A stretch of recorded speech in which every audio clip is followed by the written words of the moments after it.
مع برنامج على البال، ركز واسمعنا يا خال.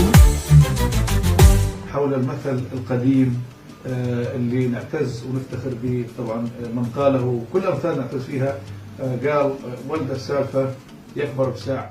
مع برنامج على البال، ركز واسمعنا يا خال. أبو مالك حياك الله. الله يبارك فيك. احنا بدنا تقول لنا شو يعني ولد السالفة يكبر بساع؟ شكرا يا سيدي، بارك الله فيك. هذا يعني السالفة، يقول لك ولدنا السالفة يكبر بسرعة، إنه اليوم تلقى أمه تالي ليلة ولا متجوزين ولا تسوي له عرس وإجراء وكل شيء، فيفضل الناس مثلا إنه ولد السالفة يكبر بسرعة.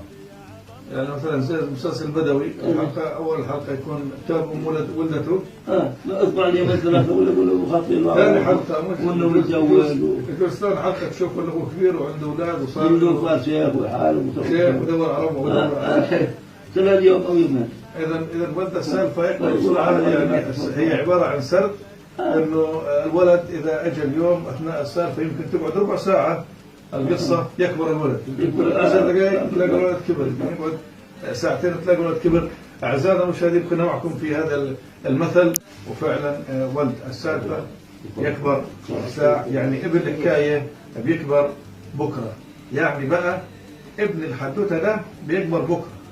ونقول بكل اللهجات اللي العربية إنه ابن الحكاية ابن القصة بيكبر بسرعة.